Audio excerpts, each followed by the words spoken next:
No. In 1992, Kennedy Kiliku, he was an honorable member of this house. He led a commission that came up with the Kiliku report on the tribal clashes of 1992. And he found that the clashes were because of land conflict. The clashes were because of cattle rustling. The clashes were because of political differences. And the clashes were because of the fight over the water resource. Period. It ended there. And recommendations have been made. Universities have made studies on how to solve it. The shameful bit of it, Mr. Speaker, sir, is the two factors that were not there in 1992 are at play in Sondu. The first one, Mr. Speaker, is the so-called boundary conflict.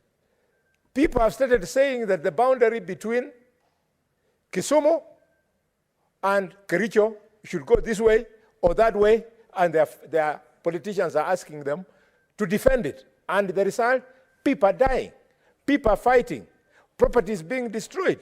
The second one, Mr. Speaker, is that there is now a fight over revenue collection.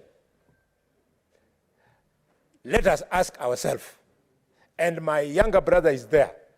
You know the story of Maseno. My younger brother is there. You know the story of Tarbo. If people are going to be incited to fight over collection of resources, ask yourself, who is most likely to benefit if revenue is be collected? The person to benefit is the governor. So the governor of Kericho and the governor of Kisumu, they must stop going to public fora and telling people that the revenue of Sondu should be collected by this side or that side. It in itself is incitement of our people. And any governor who then makes that pronouncement. What is your point of order, Eddie? Senator Eddie. Mr. Speaker, you know I take this issue very seriously because it takes, and I'm standing under number 105. I take this issue very seriously